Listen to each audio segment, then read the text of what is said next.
નમસ્કાર. ચાલો આજે આપણે એક એવા પવિત્ર સ્થળની સફર કરીએ જે ગુજરાતના હૃદયમાં વસેલું છે, પાવાગઢ.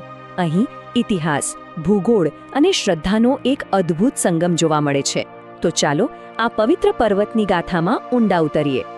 પણ ક્યારે એવો સવાલ થયો છે કે કેવી રીતે એક જ્વાળામુખીથી બનેલો પહાડ લાખો લોકો માટે આસ્થાનું કેન્દ્ર બની જાય છે? બસ આ જ સવાલનો જવાબ આપણને પાવાગઢના ગૌરવશાળી ભૂતકાળમાં લઈ જશે. તો આપણી આ સફરના પહેલા ચરણમાં ચાલો સમજીએ કે આ જગ્યાનું ગુજરાત માટે આટલું મહત્વ કેમ છે. જુઓ, પંચમહાલ જિલ્લામાં આવેલો પાવાગઢ માત્ર એક પહાડ નથી, એ તો ગુજરાતનું જીવંત, ધબકતું આધ્યાત્મિક કેન્દ્ર છે. અહીં કુદરતની સુંદરતા છે, પ્રાચીન ઇતિહાસના અવશેષો છે અને એના બધાની ઉપર છે અતૂટ શ્રદ્ધા, જે આ જગ્યાને ખરેખર ખાસ બનાવે છે. સારું, તો આ પર્વત આટલું જૂનું છે, પણ એ બન્યો કેવી રીતે? ચાલો એના મૂળ સુધી જઈએ અને જાણીએ કે કેવી રીતે આ પર્વતનો જન્મ પૃથ્વીના ગર્ભમાંથી થયો હતો. વાત છે હજારો વર્ષો પહેલાંની. કલ્પના કરો કે એક ભયંકર જ્વાળામુખી ફાટ્યું અને એની આગમાંથી જન્મ થયો પાવાગઢનો. આ કોઈ સામાન્ય ઘટના નહોતી, એ તો આ પહાડની શક્તિશાળી ઓળખની શરૂઆત હતી. અચ્છા, એનું નામ પાવાગઢ કેમ પડ્યું ખબર છે? એની પાછળ એક બહુ રસપ્રદ લોકવાયકા છે. એવું કહેવાય છે કે આપણે જે પહાડ જોઈએ છીએ એ તો માત્ર ચોથો ભાગ એટલે કે પા ભાગ છે. બાકીનો મોટો હિસ્સો તો જમીનની નીચે છે અને એટલે જ એનું નામ પડ્યું પાવાગઢ. ઠીક છે, પર્વત જ્વાળામુખીથી બન્યો, નામ પણ સમજાઈ ગયું. પણ એ આટલો પવિત્ર કેમ ગણાય છે? આટલી બધી શ્રદ્ધા કેમ જોડાયેલી છે એની સાથે? એનો જવાબ છે ને બે મહાન દંતકથાઓમાં છુપાયેલો છે. એમાં પહેલી કથા છે ઋષિ વિશ્વામિત્રની. કહેવાય છે કે એમણે અહીંયા જબરદસ્ત તપસ્યા કરી હતી અને એના ફળરૂપે એમણે દેવીના સન્માનમાં શિખર પર કાલિકા માતાજીની સ્થાપના કરી. અને બીજી કહાણી જે શક્તિપીઠ તરીકે જાણીતી છે, એ મુજબ આ એ જ પવિત્ર જગ્યા છે જ્યાં દેવી સતીના જમણા પગની આંગળીઓ પડી હતી. બસ આ બે ઘટનાઓએ પાવાગઢને એક મહાન તીર્થ બનાવી દીધું. હવે જે કોઈ ભક્ત પાવાગઢ જાય છે એમના માટે આ માત્ર પહાડ ચડવાની વાત નથી.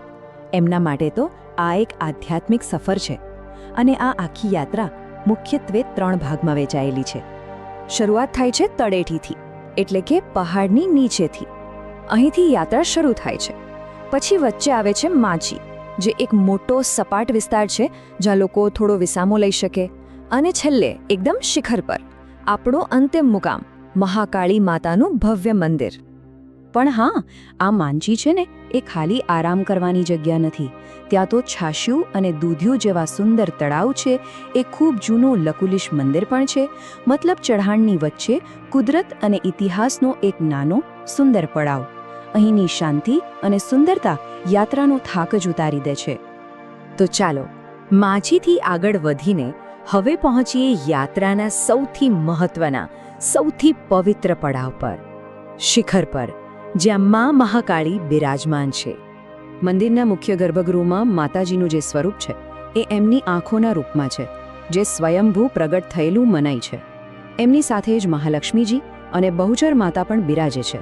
અને અહીં જે મુખ્ય પૂજા થાય છે એ પવિત્ર કાળી યંત્રની થાય છે, જે શક્તિનું કેન્દ્ર માનવામાં આવે છે. તો આ બધી વાતો પછી પાવાગઢ ખરેખર છે શું? એનો વારસો શું છે?